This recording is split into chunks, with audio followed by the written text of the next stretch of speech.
No, yo me quedé pensando de la charla que tuvimos la otra vez cuando vinieron a la Facu y que charlamos sobre algunos proyectos y qué mostrar. Y uno, claro, en un primer momento querés mostrar todo, Sí. ¿viste? Decís, bueno, agarro tipo catálogo y empiezo a hablar de distintos tipos de obra. Y en realidad lo que me pareció interesante a partir de una charla que el otro día tuvimos con un arquitecto que invitamos de Buenos Aires, que uno cuando va a contar sobre uno como arquitecto tiene que hablar de temas, ¿no? Me parece que está bueno porque las obras hoy, comparte como es la tecnología, cualquiera puede acceder a un portal o a una biblioteca Sí, o a una exacto. web y poder ver la obra y casi hasta entenderla, no es necesario que uno la tenga que contar o describir.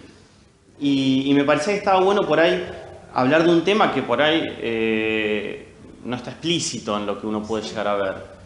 Mirá, pensé en tres viviendas, tres proyectos, eh, que tienen esta cuestión de que hay como una estrategia que yo pensé o que pensamos, porque lo interesante de esto que fue en conjunto primero, ¿no? con otra gente, y el último proyecto, un proyecto que hago solo, que también es como una serie de conclusiones que yo vengo sacando en el tiempo también. Y aparecen estos tres proyectos, el primero que son tres casas en un terreno. Lo hicimos en el 2006 con otros colegas, con Fabio Stremera, con Juliana de Jam y con Nico Sarabí.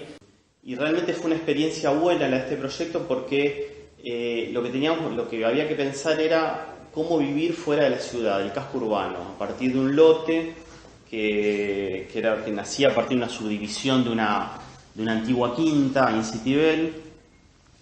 Y los que nos propone el cliente en este caso era que él quería construir o proyectar en ese lote tres viviendas.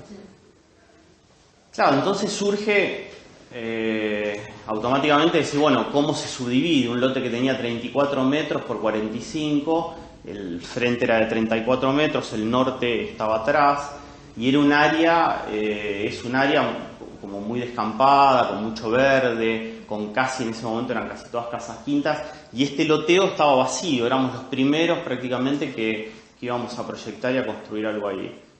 Entonces surge como esta estrategia de implantación de cómo ocupar ese lote a partir de un ancho variable. Cambiar, ¿no? el parcelamiento tradicional, que hubieran sido unos tres lotes de 11 metros por 45, y empezar a desfasar las viviendas, a trabarlas. Entonces empiezan a dar unas viviendas de 14 metros de ancho en lotes que se van trabando uno con otro, que van dejando como las partes privadas de los dormitorios en patios comunes.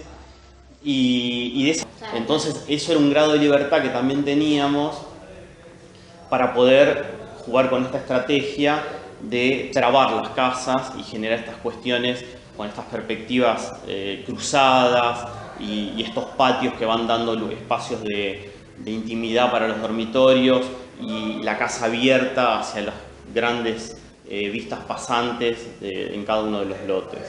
En ese sentido es donde empieza a haber como un hilo conductor con los proyectos siguientes, donde hay un material también que es el hormigón armado. Y el hormigón armado como un material que nos permitió, de alguna manera, a partir de dos losas, una losa de piso y una losa de techo, jugar con estos planos blancos, que son los que arman estas subdivisiones. Y el hormigón cumple como una función medio ambigua, porque es estructura y de alguna manera es herramienta también, porque esa misma losa o el mismo piso va dando elementos, ¿no? Que es el mismo material, que actúan de estructura, de cierre, casi perdiéndose en cuál es el rol, ¿no? del hormigón. 5 años después, más o menos, ya el estudio con Nico y con Paula, nos encargan una casa en un barrio que se llama Don Carlos, que es un barrio que está también en las afueras de características parecidas a esta. Lo único que hay el lote es un lote en esquina, una zona muy horizontal, y una cosa interesante que tenía el lote en este parcelamiento es que como a 500 metros hay un monte, hay un arroyo, un cauce de un arroyo y un monte. Y estos chicos hacían como mucho hincapié en las reuniones previas a que empezamos el proyecto a aprovechar el verde. Había como un tema de poder aprovechar y que prevalezca la relación con el exterior. Entonces pensamos una casa donde el lote o el terreno empieza a intervenir de otra manera diferente. En el caso anterior hay un tema de subdivisión, ¿no? Y cómo diferentes viviendas empiezan a aprovechar un espacio y sacan como la mejor calidad. Y en este era como una vivienda aprovecha estas calidades del verde, de la naturaleza, y casi que el lote le pasa, o el pasto, esa alfombra verde le pasa por arriba. Entonces pensamos una casa que también son dos losas, una losa de piso, una de cubierta, y la cubierta es una terraza jardín. Y es una terraza jardín activa, porque es una terraza jardín donde se propone a partir de vuelta, el hormigón con ese rol de estructura, equipamiento, arma unos bancos con las vigas invertidas. Entonces es un lugar que vos te sentás y casi como un mirador para contemplar, ¿no? Como un espacio de contemplación de ese monte, del verde, de las distintas viviendas que iban apareciendo, porque también en ese momento había pocas viviendas. Y empieza a haber un aprovechamiento a partir de esta situación de estar parado, sentado arriba de esa cubierta, con una pérgola que también arma un espacio abajo, que ellos pedían como de fogón y de reunión.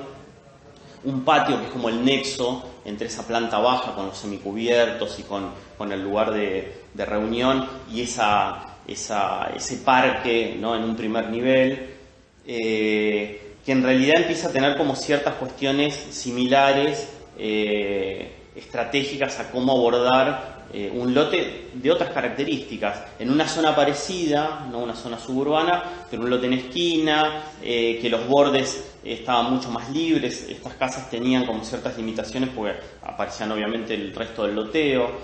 Y el último proyecto, que es el año pasado, entre el año pasado y este año, ahora ya esa casa se está ejecutando, surge a partir de unos clientes que yo le había hecho una reforma, un par de reformas, en una casa que ellos sabían que era existente, y compran un lote también, en un loteo que se hace muy acotado, un lote de 10 por 20, pero todo un lote al lado del otro. La verdad que era una zona muy linda, es una zona muy linda, con muchas quintas y mucha arboleda, pero un parcelamiento muy reducido, que realmente es una pena para esas zonas de ese nivel.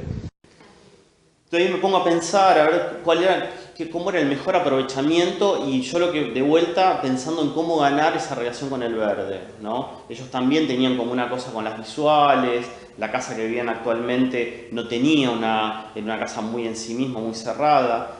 Entonces lo que pienso para este proyecto es liberar la planta baja, armar una planta baja que queda de alguna manera protegida por la misma casa, por la misma segunda planta y por unos libustros que empiezan a armar como el límite, y la casa entera se despega en un primer nivel, y la parte social que queda como en el fondo de la casa, en una punta, tiene visuales cruzadas a un bosque y una serie de árboles de una quinta continua.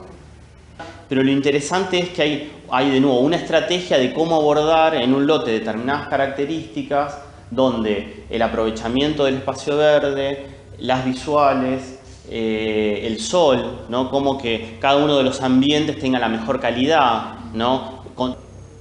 Y una planta baja que se reducía a una función de quincho y guardado y una parrilla, pero que armaba, ¿no? Con la primer losa estaba a 2,20 metros, 2,25 metros, es muy bajita, y arma un ámbito como muy horizontal, rodeado de verde, y con una escala que permite aprovechar ese nivel.